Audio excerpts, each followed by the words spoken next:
Quer que eu use o comute? Boa noite. O nosso grupo é formado por Eluana, Leonardo, por mim, Pedro e o Eldon. E nós vamos apresentar aqui esse texto, A Lógica do Canibalismo, retirado do livro Comida, uma História, de Felipe Fernandes Armento. Bom, eu vou iniciar com algumas reflexões que o autor faz sobre a prática do canibalismo e com uma espécie de classificação desses tipos de canibalismo na sociedade. Em relação aos relatos de canibalismo que eram comuns, os viajantes faziam relatos de viagem e levavam, geralmente para a Europa, histórias de como esses povos em vários continentes do mundo praticavam o canibalismo. E o autor diz que, de fato, o canibalismo ocorreu em vários locais do planeta, mas muitas dessas histórias eram, por vezes, aumentadas, né? As pessoas gostavam de colocar alguns elementos para deixá-las mais chocantes, mais assustadoras, mais interessantes. E também isso tinha uma função, um aspecto moral, assim, de falar, olha esses povos, como eles fazem essa coisa horrível, eles matam, comem as pessoas, nós somos superiores a eles, digamos assim, né? Tinha essa tentativa de projetar uma suposta superioridade moral sobre esses povos que praticavam o canibalismo, dessa forma também facilitando a justificação de certos processos de dominação. Mas o próprio autor cita no texto uma coisa interessante, que há relatos de povos que receberam foram invadidos, atacados, colonizados por europeus, e que em algum momento viram esses europeus comendo alguma coisa diferente e até acharam que eles eram canibais, né? Povos que não praticavam canibalismo e suspeitaram que pessoas vindas da Europa eram canibais. O autor cita isso no texto. E ao longo desse texto ele delineia alguns tipos de canibalismo, digamos assim. O canibalismo que eu coloquei aqui como social, que é quando ele está integrado à cultura do povo e ritualizado, ele tem uma função, ele tem um espaço nessa cultura, um momento de ser realizado, geralmente ligado à guerra e feito dentro de todo um ritual. Tem o canibalismo criminoso, no caso das sociedades que consideram a prática imoral, e essa sociedade geralmente também não só considera imoral, como punem essa prática na forma de crime, e o canibalismo para sobrevivência, quando ele é feito por necessidade, como no caso de um naufrágio, no caso de pessoas perdidas na selva, num deserto, sem acesso à comida, e que acabam ou comendo pessoas que estão mortas, ou até mesmo matando pessoas para comê-las, né? No caso de necessidade, cada sociedade vai julgar isso de uma forma diferente e punir ou não, a depender das especificidades dessas práticas.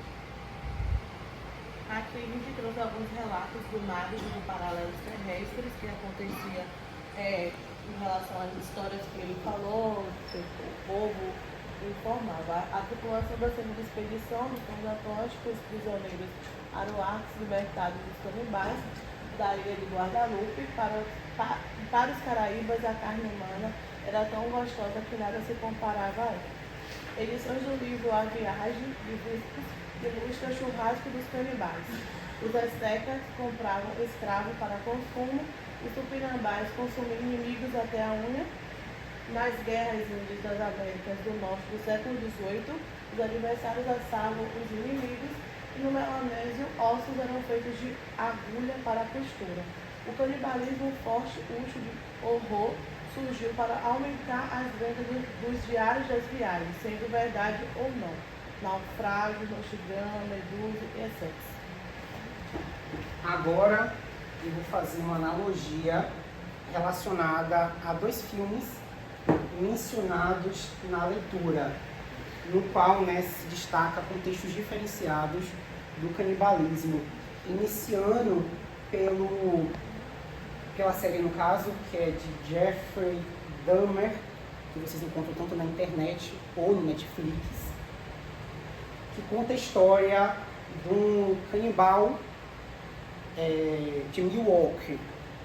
O contexto do canibalismo com esse Jeffrey e é uma série muito pesada, quem for sensível, né, vai ter problemas em assistir, mas é interessante que vocês assistam. O contexto dele é relacionado mais à situação sentimental. O foco dele era uma relação de envolvimento homossexual, e nesse caso, após cada envolvimento, ele tinha uma carência em se despedir daquela pessoa. Então, após o envolvimento, a gente costuma ir embora. No caso dele, ele queria que aquela pessoa ficasse com ele. E aí começava a prática do canibalismo. De que forma ele entrava em luta corporal, ou matava essa pessoa logo de primeira, ou praticava o método de lobotomia, que é uma prática que foi realizada pela medicina, que é proibida, né, que é uma relação que atua no cérebro, e ele fazia furando com a máquina de furar e botava ácido. Então ninguém ia sobreviver, né, ainda fazendo esse procedimento dentro de casa. Pelo fato da pessoa estar morta, aí que vinha a situação prática. Ele se alimentava dos corpos desses caras, e como o corpo, né, depois de algumas horas, já vai entrar em processo de putrefação, ele pegava as partes desse corpo e congelava. E o que não dava para guardar, ele dissolvia em ácido e guardava os ossos. Para ele estar fazendo isso, ele se sentia mais próximo da pessoa. Se a pessoa não queria ficar com ele por vida, ia ser pela morte. Então ele comia a carne dessa pessoa para estar mais próximo dessa pessoa em relação à carne, conexão com a alma e tudo mais. Como eu menciono aqui, né, então, relato do canibal, necrófilo, porque também ele se relacionava com as pessoas após a morte, né, que a necrofilia tem essa relação. Sadista gay, pelo fato do foco, né, principal ser envolvimentos homossexuais, né, da cidade de Milwaukee. Então, suas fantasias sexuais o controlavam, queria que suas vítimas ficassem completamente sob seu controle.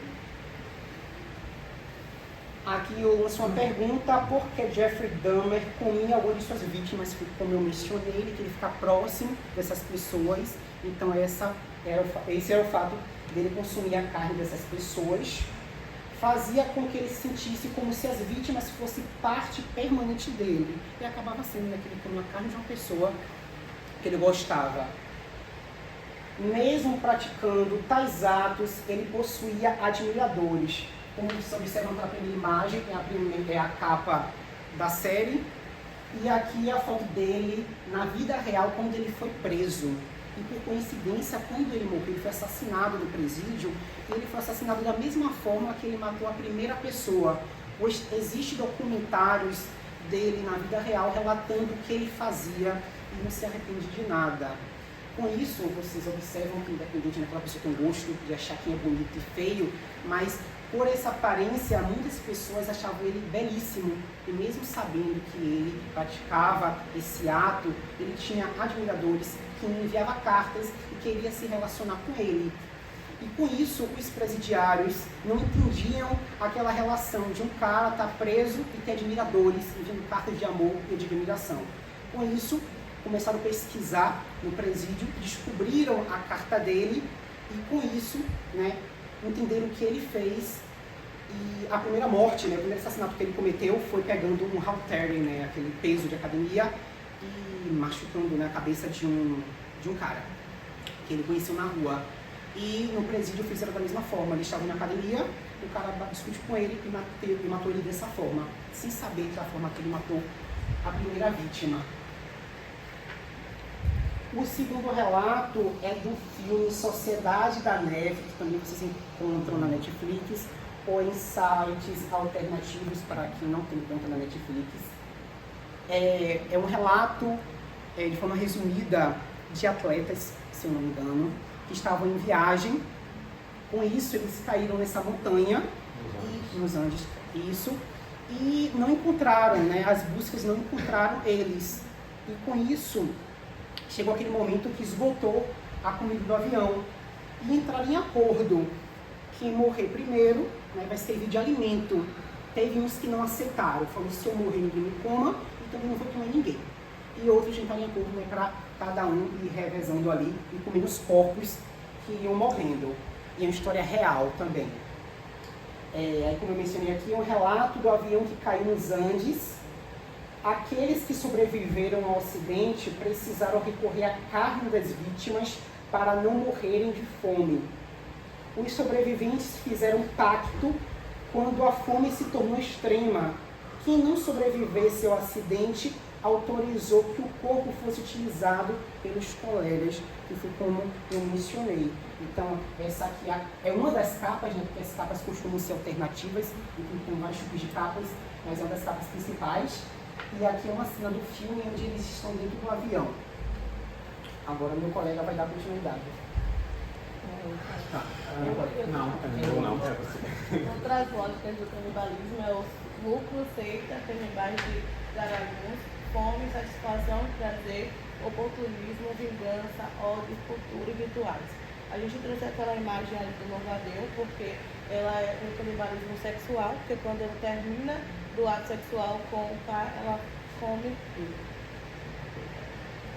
Agora logo vai fazer. Deve me cortar a cabeça. Mas, sim, prosseguindo, no caso ali, né, o exemplo do louva-a-Deus que ilustra, mas obviamente que o louva-a-Deus não tem cultura, né? Então, o sentido do canibalismo para o louva-a-Deus é o da alimentação, é uma coisa biológica programada no DNA dele, né? Enquanto para os seres humanos pode ter muito mais sentidos além da alimentação de algum fenômeno biológico. Então, como aquele primeiro tópico diz ali, para além do simples entendimento das necessidades fisiológicas, o alimento se apresenta como transferidor de virtude para quem o consome, como fonte de autodesenvolvimento. Era muito comum que existisse esse sentido de apropriação de poderes ou características do humano sendo consumido. Ou, por exemplo, uma guerra, um guerreiro é capturado, vencido, ele é consumido e passa a coragem dele, a força dele para as pessoas que consomem o corpo dele. Ou para sociedades que enxergam essa prática como totalmente imoral, o sentido é o inverso, é uma forma de depravação da alma. Ou seja, enquanto que para algumas sociedades isso pode ter aspectos positivos do ponto de vista moral, para outras pode ter aspectos negativos. Um atribui uma característica positiva à pessoa, outro atribui uma característica negativa. E o autor compara isso com dietas modernas, que têm várias finalidades: autocrescimento, sucesso mundano, superioridade moral, o atingimento de determinada meta, o ideal de beleza, o atingimento de uma certa pureza sob algum ponto de vista, e isso ocorre em várias sociedades. É o alimento servindo como algo que vai além do suprimento das necessidades fisiológicas e que tem valores simbólicos, tem sentidos que superam isso. Complementando o que ele falou, o autor ele faz um paralelo mostrando que essa concepção que nós temos de que o canibalismo seria algo ruim, algo criminoso, não necessariamente existe dentro da sociedade que pratica o canibalismo. Ele não tem essa consciência, ele não tem esse pensamento de que está fazendo algo errado, algo ruim. Para ele é algo normal, algo aceitável e algo muitas vezes até obrigatório fazer, principalmente quando vem do aspecto religioso ou de crenças relativa à absolvição, como ele citou, do guerreiro que mata e absolve essa coragem desse guerreiro. Aqui a gente vai falar de países onde ainda encontram-se práticas de canibalismo. Esses dados eu encontrei na internet e, assim como o próprio texto traz, não há uma controvérsia em relação à existência ou não desse canibalismo. Embora já haja dados, né, que tenham sido coletados demonstrando ossos de seres humanos que têm vestígio de terem servido de alimento para outros seres humanos, etc. Mas, pelo menos uma parte da existência desse canibalismo seria o que hoje a gente chama de fake news, como o colega Pedro falou no início, que muitas vezes era utilizado apenas como justificativa para dominação, invasão, morte, escravidão de determinados povos. nós temos o Fiji, localizado na Oceania. O canibalismo tem um longo histórico em suas ilhas, conhecida como Ilhas Canibais até hoje. O segundo país é na Índia, os Agores, uma seita de monges indianos, que na maioria dos seus rituais o grupo pratica canibalismo de maneira deliberada de cadáveres que morreram naturalmente, também bebendo a urina e o sangue desse cadáver. E Papua, na Nova Guiné. A tribo dos Korowai acredita que os forasteiros carregam demônios e espíritos malignos. Devido à crença em espírito maligno, eles acreditam ser necessário matar e comer uma pessoa que eles imaginam ter sido dominados por um demônio para vencê-lo. Um aspecto interessante dessa tribo, desse pessoal, é que essa tribo durante longos anos ela não teve qualquer contato com o resto da civilização. O último contato que eles tiveram foi por volta dos anos 70, depois disso passaram décadas sem qualquer contato. Há nessas tribos, inclusive, pessoas que nem imaginam que existam outras civilizações além da sua. E pelo fato de termos apresentado a lógica do canibalismo, para ninguém sair daqui consumindo carne humana, principalmente de gastronomia, né? Tem só mais uma informação. Não trouxe hoje não, Léo, pra gente experimentar? Quanto à questão da legalização ou não do canibalismo. De forma geral, não existem leis proibindo o canibalismo. Tem uma lei no estado de Idaho, alguma coisa assim que fala, Idaho, nos Estados Unidos, que prevê expressamente a proibição do canibalismo. Nem outras legislações, ela não é proibida nos Estados Unidos, no Reino Unido, no Brasil. Também não há uma previsão legal tipificando o canibalismo como crime. Aqui no caso do Brasil, se isso vier a acontecer, vai incidir duas legislações distintas, uma que seria em relação ao homicídio, caso você mate para depois comer, com um agravante, ou se já for de alguém morto, você vai ser responsabilizado por violação ao cadáver. Vai incidir nessa tipificação. E referente ao de Jeffrey Dahmer, que eu não mencionei, após essa série ocorreu muita repercussão e ocorreu casos de uma relação de contexto sexual de pessoas acabarem tendo esse fetiche de querer pôr em prática, se oferecendo para participar desse tipo de envolvimento, né, de canibalismo, referente às pessoas que têm essa prática, né, de comer a carne humana e se oferecer. Eu me ofereço a me envolver com você e que você coma da minha carne. Então ocorreu casos desse tipo e também tem até séries falando sobre isso. Mas eu mencionei isso sobre o Jeffrey por causa da leitura. E, só reforçando isso aí que ele falou, o canibalismo não necessariamente é o consumo de carne morta. Há práticas de canibalismo em pessoas vivas, se comer a pessoa ainda viva.